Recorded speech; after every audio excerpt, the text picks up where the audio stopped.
So, good day everyone. Good day, ma'am.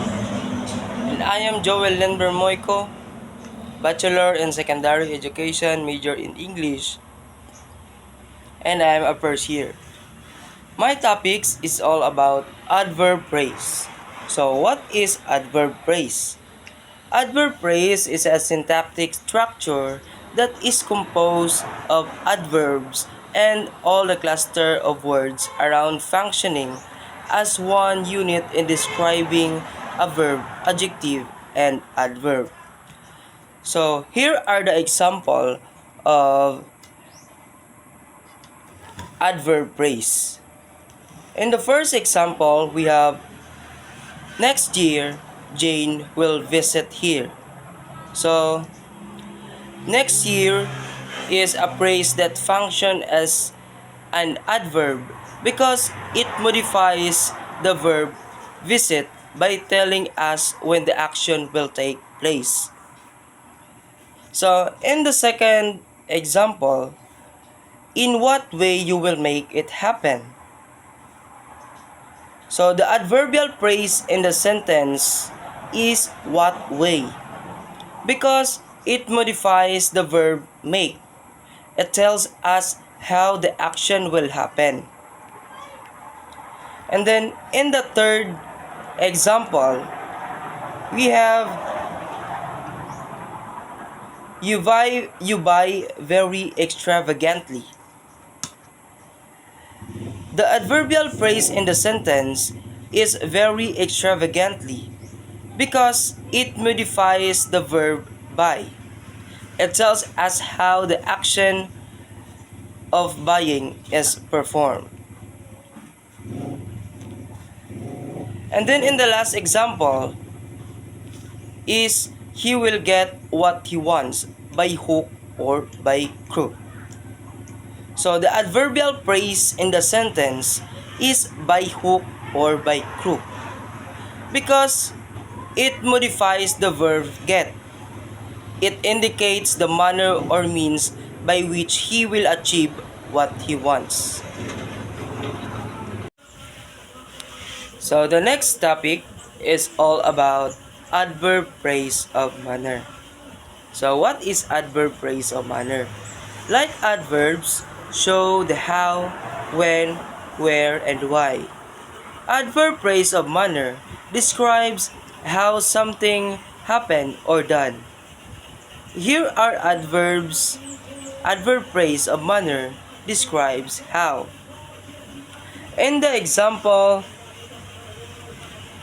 I dance quite surprisingly well. So the adverb phrase of manner in the sentence is quite surprisingly well. In the second example, I waited for you in total silence. So the adverb phrase of manner in the sentence is in total silence. So let's proceed in the third example. You are often under pressure. So the adverb phrase of manner in the sentence is often under pressure. So in the fourth example, I am showing you very carefully. So the adverb phrase of manner in the sentence is very carefully. And in the last example, you left quiet easily. So the adverb phrase of manner is quiet easily. So the next topic is all about adverb phrase of place. So what is adverb phrase of place? So it describes where something happened or done. Most of adverb phrases of place are prepositional phrases where the head is a preposition. So here are the adverb phrases of place describing where. So in the first example or in the first sentence, I waited just right there. So the adverb phrase of place in the sentence is just right there. because this phrase indicates the specific location where the action of waiting took place. So in the second example or in the second sentence is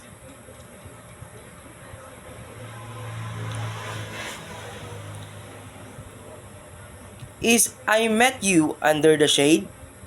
So the adverb phrase of place in the sentence is under the shade because this phrase specifies the location where the action of meeting took place. So in the third example is I saw you through the looking glass.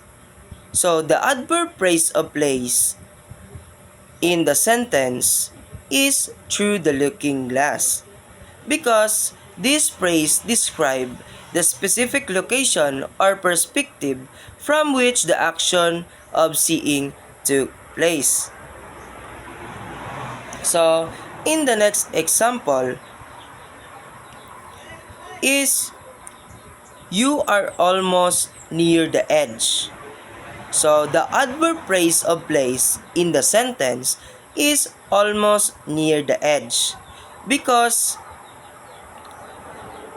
the complete adverb phrase of place because it modifies the verb are and describes the location in relation to the edge. So in the last example that I could fly over the moon when you are here. When you are here.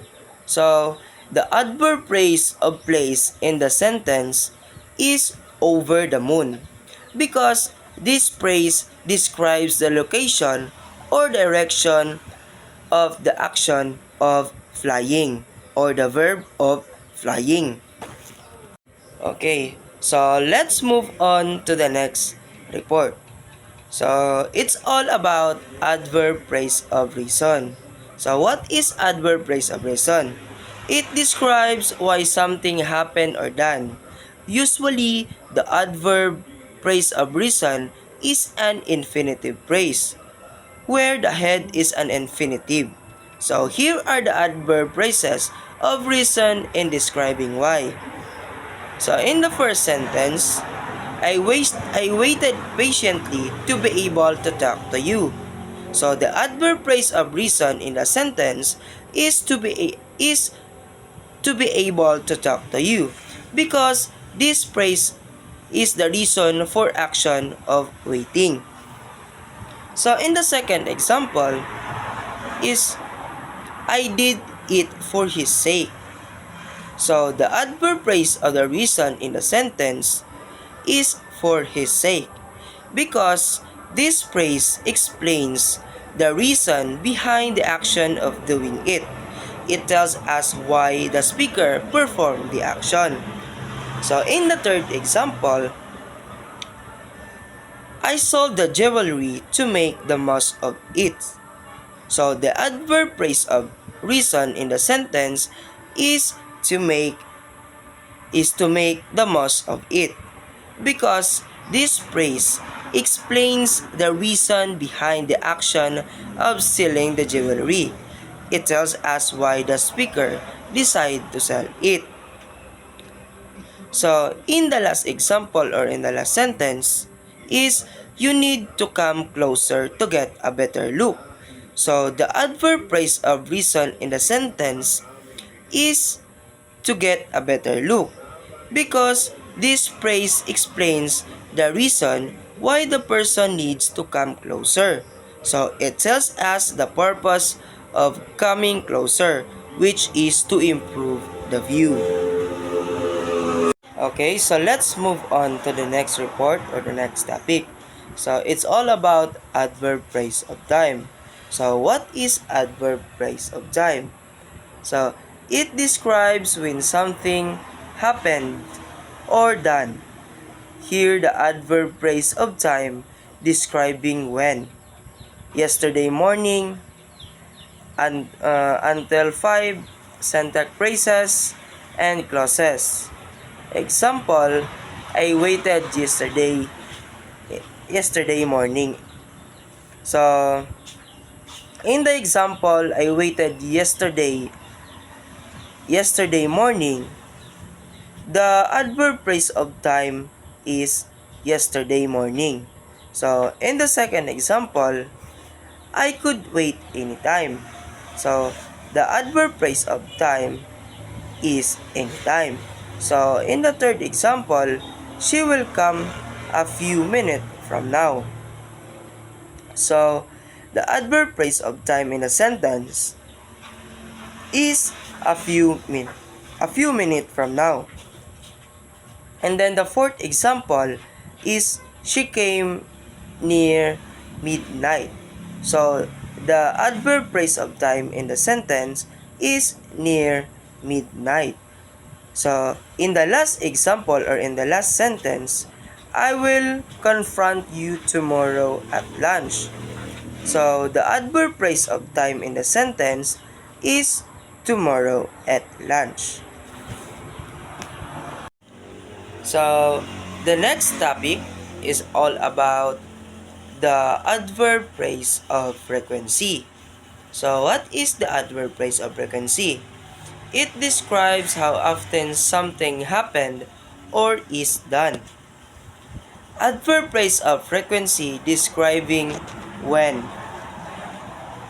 So, in the first sentence, I watch Korean drama twice a week. So, the adverb phrase of frequency in the sentence is twice a week because this phrase tells us how often the action of watching Korean drama happens. So, in the second sentence or in the second example, I want to read my favorite book as many times as possible. So, the verb phrase of frequency in the sentence is as many times as possible because this phrase tells us how often the speakers wants to read the book. So, and it indicates a desire to read it repeatedly. So, the next example is nowadays, I read my book almost never. So, the verb phrase of frequency in the sentence is almost never because the phrase tells us how often the speaker reads their book, indicating that it happens very rarely. So, in the last example is I have to decide to read every other day. So, the adverb phrase of frequency in the sentence is every other day because this phrase tells us how often the speaker has to make the decision to read. It indicates that the decision needs to be made on alternating days. And so, that is the end of my report. Good day everyone. Paalam.